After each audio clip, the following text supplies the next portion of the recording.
Mais maintenant, ren long si mais pour nous marcher.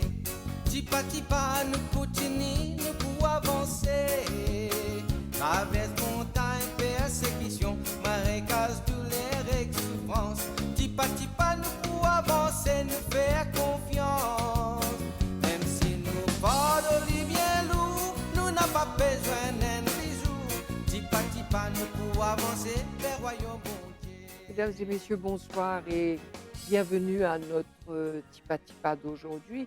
Comment vous trouver le titre, c'est Mieux comprendre le synode. Nous posons-nous question aujourd'hui, nous avons tellement de défis à relever et nous avons tellement d'enjeux, de priorités dans le monde entier, mais qui faire le pape François inaugure un synode dans l'Église l'année dernière, quand l'année-là, il était déjà assez chargé avec l'année Amoris Laetitia, l'année Saint-Joseph. Toutes ces questions-là nous posent à nous inviter de ce soir, le Père Georgie Kenny. Nous tînons déjà à recevoir Père Kenny en tant que vicaire judiciaire du diocèse, mais aujourd'hui, Père Kenny, bonsoir, ou là en tant que coordonnateur diocésain du synode. D'abord, explique-nous qu'est-ce que c'est qu'un synode. D'abord, un grand merci, moi pour cause le synode qui le pape François financé depuis le mois d'octobre de l'année dernière. C'est vrai que quand le pape François finance un synode et qu'il convoque un synode des évêques, c'est important qu'il nous resitue cela. Et un synode des évêques l'y convoqué tous les 2 ans. Et là, cette année, le pape François finit sur prendre un peu de l'Église universelle quand il convoque le synode des évêques pour 2023, mais dont le sujet sur l'Église elle-même. Comment l'Église peut marcher ensemble? Parce que le mot synode lui-même, c'est un mot grec qui veut dire marcher ensemble. Alors souvent, dans un synode pour les évêques, il y a un thème, par exemple, la jeunesse, le mariage, l'Eucharistie. Cette année, plutôt en 2023, lorsque l'évêque pour réunir, le sujet de réflexion, ça ne va pas être un thème, ça va être une réflexion sur l'Église elle-même. C'est-à-dire comment l'Église elle-même peut marcher ensemble, comment elle peut faire Église ensemble. Parce que l'Église, dans son nature profonde, elle est appelée à être ensemble. Déjà depuis ça, que l'Église fut fondée par Jésus-Christ, hein, et à la Pentecôte, lorsque Jésus nous fait recevoir l'Esprit Saint, dans sa diversité, l'Église est appelée à marcher ensemble.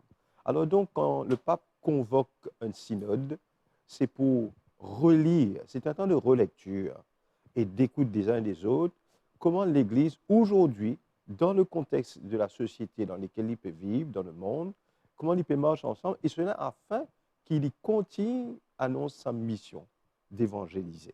Donc, si vous voulez, le synode, c'est vraiment une relecture de comment nous pouvons vivre l'Église ensemble, nous pouvons faire l'Église ensemble. OK.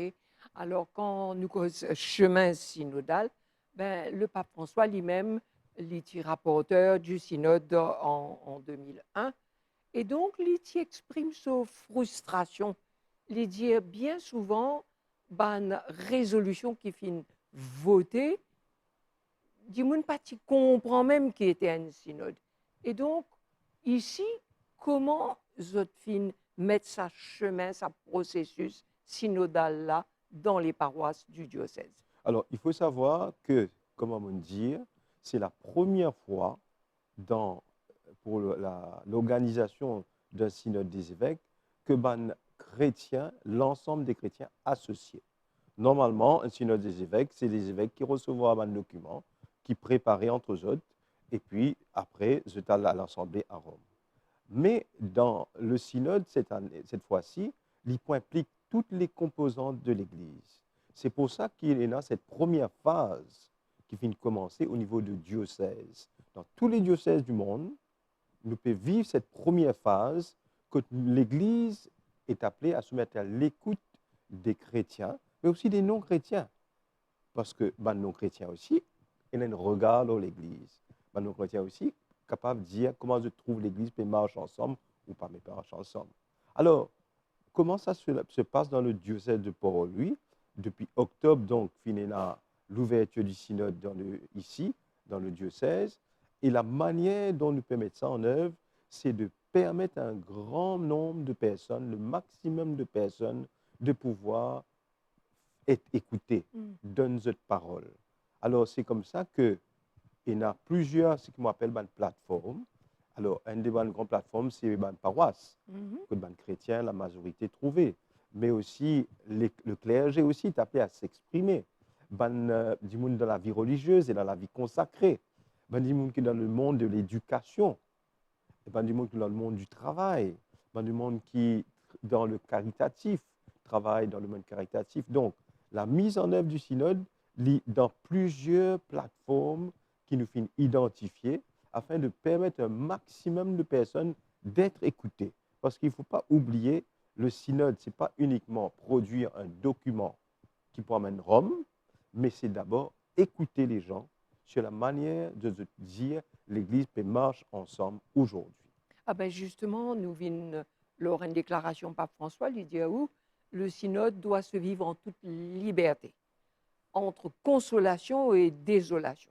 Mais là encore, il dit où qui, par exemple, lorsqu'il tient en synode l'Amazonie, je pense qu'il en 2019, et il y a beaucoup de thèmes qui sont votés, par exemple, le thème des prêtres mariés qui est bloqué. Alors donc, nous, même si nous pouvons marcher ensemble, vivre ensemble dans nos églises, dans nos diocèses, est-ce qu'il finalement un thème qui est propre à nos pays? Alors, c'est ça qui est intéressant. Comme on fait dire, dans le passé, finalement, un thème. Et comme j'ai dit tout à l'heure là, le thème central, c'est la synodalité. C'est-à-dire comment l'Église peut vivre ensemble. Alors, j'ai envie de dire que le thème général qui est proposé à tout le monde dans le diocèse, mais aussi ailleurs, c'est guetter comment nous pouvons marcher ensemble. Alors, comment nous pouvons faire ça actuellement, concrètement? Finalement, un premier temps, quand nous faisons appel à Bandimoun, faire appel à l'expérience qu'ils ont déjà vivre dans le diocèse de marcher ensemble. Parce que ce qui est important qu'on ait, nous pas comme si peut démarrer à partir de rien. Nous avons une longue histoire dans l'Église à Maurice, depuis que nous finissons planter ici à l'Église, dans le pays. Donc, il y a un marché ensemble qui peut faire. Il y a un vivre ensemble qui peut faire. Mais la réflexion et le temps d'écoute portent comment nous pouvons marcher ensemble. Et la première étape qui nous fait vivre, c'était justement, c'est la bandimone qui fait réunir. Nous demandons de faire appel à l'expérience du marché ensemble. Par exemple, dans une paroisse, comment nous pouvons marcher ensemble? Dans l'éducation, comment nous pouvons marcher ensemble? Mais quand nous faisons appel à cette expérience-là, nous trouvons la joie de marcher ensemble. Nous trouvons aussi une difficulté de marcher ensemble. Et parfois aussi, nous trouvons un obstacle, nous trouvons une blessure dans le marcher ensemble. Et c'est là que, ce n'est pas simplement un thème, c'est faire appel à une expérience. Et dans cette expérience qui nous partage là, nous pouvons relire, est-ce qu'il est encore fidèle à ce que Jésus demande, nous, de marcher ensemble pour qu'il nous soit capable de continuer à annoncer l'Évangile dans le contexte qui est le nôtre aujourd'hui à Maurice en 2022. Donc, bien sûr, comme on dit, nous causer, je vais faire appel à l'expérience qu'ils ont vécue. Et là, pour dire, ben voilà, moi, dans la liturgie, je prépare la messe. L'autre pour dire, moi, dans la catéchèse.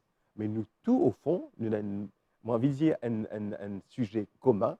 C'est dans toute cette expérience-là, comment nous pouvons vivre ensemble. Oui. Alors justement, je me pose cette question-là. Après, autant, au fin écoute, autant l'expérience, quand finalement, bonne contrainte, bonne difficulté, bonne joie. Est-ce qu'aujourd'hui, dans nos bonnes paroisses, nous avons marche ensemble? Oui, moi, nous entendons l'expression ban partage et n'a ban vivre ensemble. Mais il y a aussi encore peut-être ban difficulté de vivre. Et c'est là, je crois, l'expérience. Et c'est la deuxième étape du synode. La deuxième étape du synode qui nous fait vivre pendant le temps de carême, c'est quand nous finissons relire tout ce l'expérience de marcher ensemble là, nous trouvons quelque chose parfois difficile pour nous marcher ensemble. Vous venez, quand on a un groupe d'immunes ensemble, ils parlent tout. Nous tous, on a une volonté de vivre ensemble. Mais nous trouvons parfois, dans le concret, c'est difficile. Dans la deuxième étape qui nous fait vivre pendant le carême, nous finissons faire appel, dire, mais quand nous trouvons les difficultés, quand nous trouvons les blessures qui finissent exprimer, à quelle conversion personnelle moi invité, moi? Pas mon camarade. Moi, personnellement, qui m'a besoin de changer dans mon attitude, dans mon cœur, pour qu'ils nous capables de marcher ensemble, construire des ponts ensemble et qu'on y vive ensemble. Alors, personnellement et en église. Donc, oui, nous finissons découvrir, nous avons une joie de marcher ensemble. Mais nous découvrons aussi, parfois c'est difficile. Alors, d'où cette deuxième étape qui a été vécue, de mais moi qui m'a besoin de changer, pour que justement nous soyons capables de continuer à être témoins de Jésus-Christ, d'une église qui est présente à Maurice, qui en vie annonce l'évangile. Oui. Alors, Finco, justement, plusieurs étapes. Et bon, le synode a été bien accueilli, nous, qu'à dire, dans le monde, mais finalement, certains évêques qui finissent trouver que le laps de temps était un peu court, ces 6 mois, avec justement une année chargée. Et où, comment, en tant que coordonnateur, vous finissez vivre le travail qu'il vous finissez faire?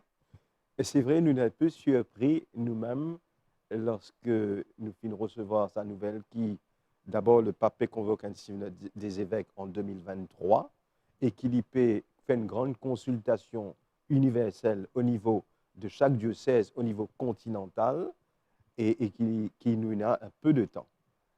Et quelque part, ça oblige nous aussi à l'essentiel. C'est vrai, nous sommes capables de dire, ah, voilà une autre affaire, puis tombe dans la tête. Et beaucoup, moi-même, comme mon père de paroisse, je dis, aïe, maintenant nous payons dans le carême, encore un synode. Maintenant, Noël peut venir, encore un synode. Mais c'est le synode qui est le plus important.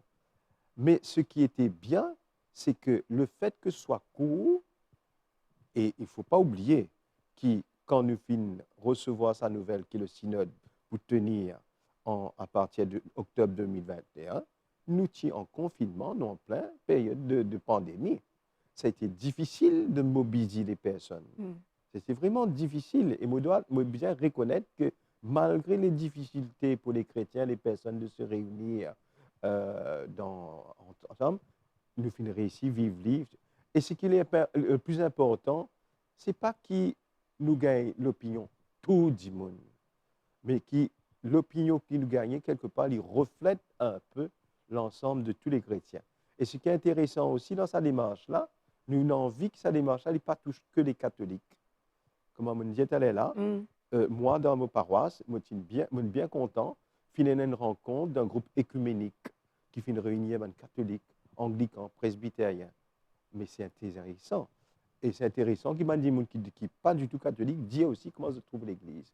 Certes, le temps joue contre nous, mais quelque part, ce n'est pas simplement le temps pour produire un document, mais c'est le temps pour vivre une expérience ensemble. Et je crois, même si le temps est court, c'est ce vivre ensemble qui m'a dit qui nous joignent, nous entendez, il y a beaucoup de richesse, il y a beaucoup de contents de nous joindre. Alors justement, le pape, si nous prenons toujours ses paroles, il dit que le chemin de la synodalité, c'est celui que Dieu attend de l'Église du 3e millénaire. Il prononce ça en 2015 à Rome, à l'occasion du synode des évêques. Mais alors là, le pape Tivin Lorraine-Mo, qui reprend d'ailleurs le jeudi saint, quand il tient dans la messe avec tout ban prêtre, le mot cléricalisme. Il reproche ban prêtre de faire preuve de cléricalisme dans l'Église. Est-ce qu'il y a explique-nous qui le pape voulait dire par là? Oui.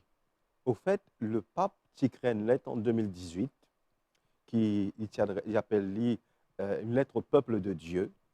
Et sa lettre-là, il écrit dans un contexte bien précis et douloureux. Dans le contexte des abus sexuels chez les mineurs.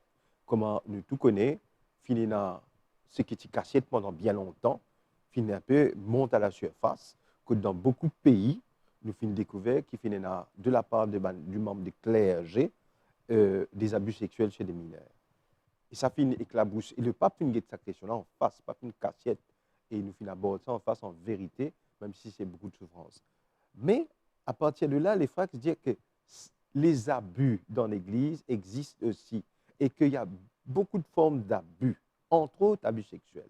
Et que une des formes d'abus, c'est l'expression même de ce qu'on appelle le cléricalisme.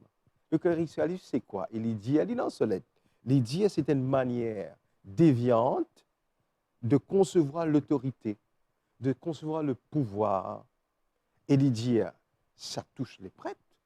Et c'est dans ce pouvoir-là qu'ils nous abusent, dis-moi. Et entre autres, nous abusent les plus vulnérables. Donc, mais le pouvoir, nous gagnons pour beaucoup de choses. Nous exerçons le pouvoir dans l'exercice de nos ministères, nous exerçons le pouvoir dans nos paroisses et dans la collaboration avec les laïcs, dans les prises de décision. Alors, ils mettent ça à jour, c'est un peu dans nos figures.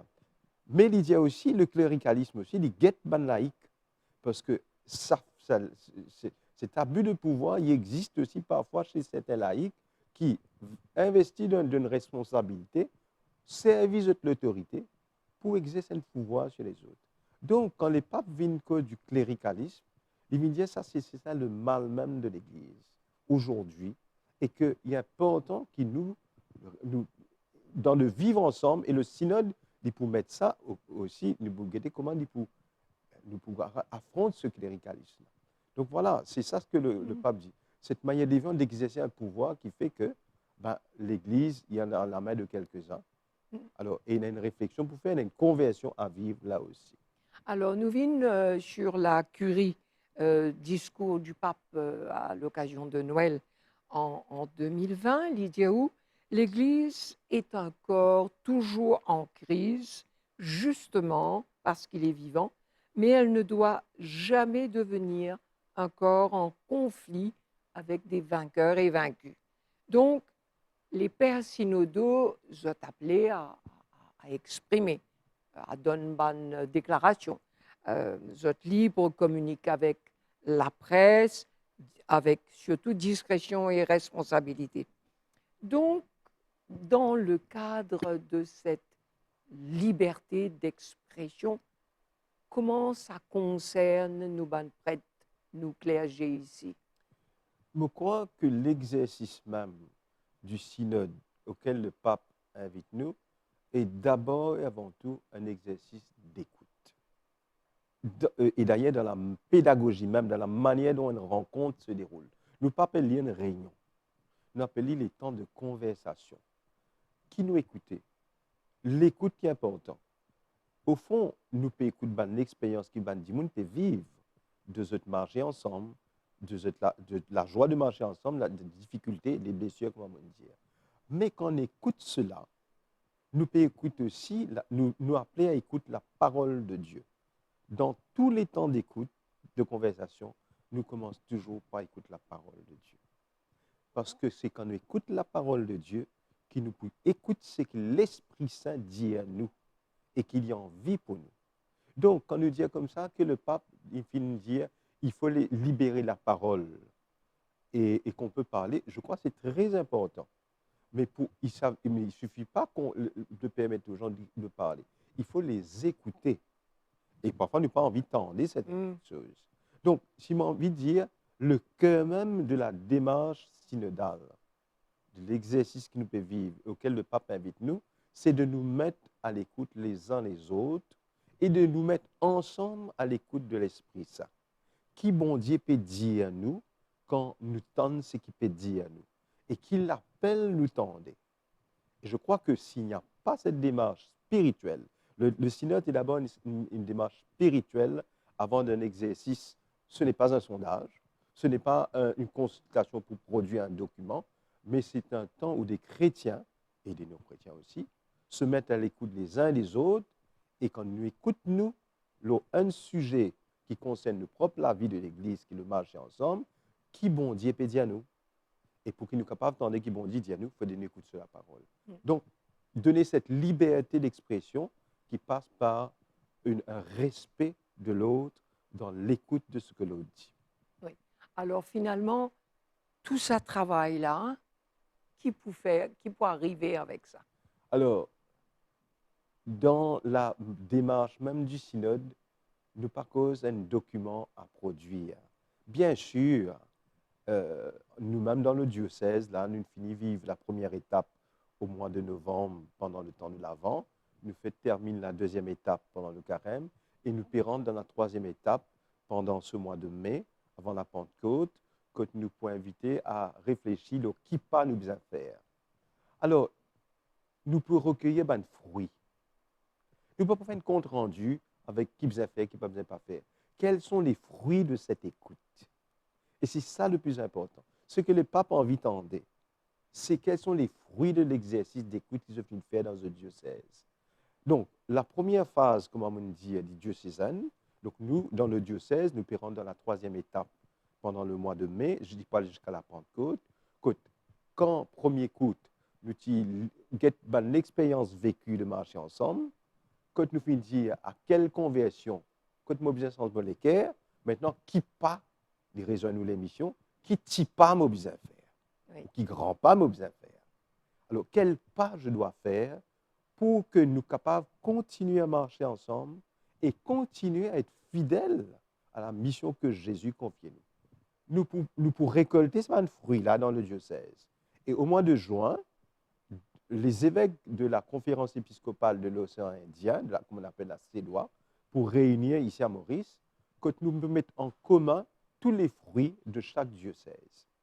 Et puis, ce fruit-là, nous fallait remonter au niveau continental, donc africain.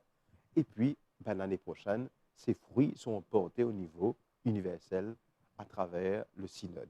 Donc, quelque part, ce qui va remonter, ce sont les fruits de nos échanges. Et les fruits, comment on dit, quand on fait sa chemin de marcher ensemble, de relier notre vie d'église, qui bon Dieu pédit à nous. Oui. Alors, justement, nous finissons arrive la fin nous programme. Dernière question qui me pose, vous finissez écoute tout ça de l'échange qui finit non. Et donc, finalement, message qui est pour passer aujourd'hui, qui bon Dieu demande nous pour faire à partir de ce chemin synodal. Je crois que c'est ça la démarche finalement. La démarche, ce n'est pas de faire un sondage. La démarche, c'est de dire pour continuer à être fidèle au Christ qui finit confier nous cette mission d'annoncer l'évangile au cœur de ce monde et pour nous dans l'île Maurice d'aujourd'hui, de relire comment nous pouvons annoncer l'évangile ensemble et de dire comment nous sommes capables de continuer à annoncer l'évangile. Et pour cela, nous devons marcher ensemble. Et c'est ça, la démarche. Le but, c'est pour que l'Église continue à annoncer l'évangile dans cette île Maurice, arc-en-ciel qui nous peut vivre, et continuer à proposer l'évangile comme une bonne nouvelle. Oui. Alors, justement, peut-être clarifier, annoncer l'évangile, qui vous comprend qui veut pas dire, ça? parce Qui que veut pour moi, il dire? n'est pas évident. Oui. Jésus-Christ vient pour annoncer une bonne nouvelle. La bonne nouvelle, c'est que tous les hommes sauvés, vous êtes libres, et qu'il nous appelait à vivre nous la vie en homme libre, en homme sauvé. Et donc, nous, quand nous, chrétiens, nous pouvons dire, nous annoncer l'évangile, nous pouvons annoncer une bonne nouvelle qui est la personne de Jésus-Christ, qui nous croit capable pour nous un chemin de bonheur. Et nous croit capable de nous un sens à nous la vie. Et c'est ça la proposition. Nous pas force du monde pour croire, mais nous dire, nous, la foi, nous propose Jésus comme un chemin de bonheur, qui est capable de sens de la vie et qui peut faire nous grandir.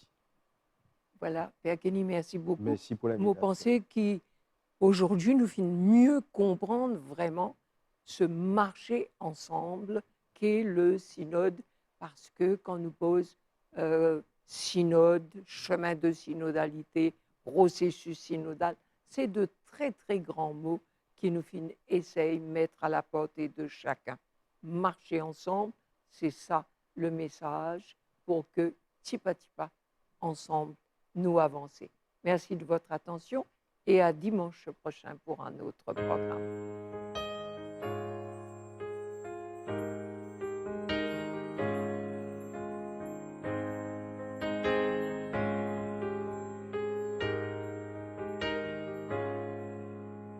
Marie, tu ressembles au prophète, car en toi l'Esprit Saint a chanté. Marie, que ton cœur soit en fête, sont les mots de l'ange messager. Marie, chair. Marie, que ton enfant est beau, la coupe de tes mains a reçu la lumière. Nous sommes pèlerins sur la terre, emmène-nous Marie, flambeau de nos prières, clarté dans notre nuit. Nous sommes pèlerins sur la terre, emmène-nous Marie, flambeau de nos prières, emmène-nous vers lui.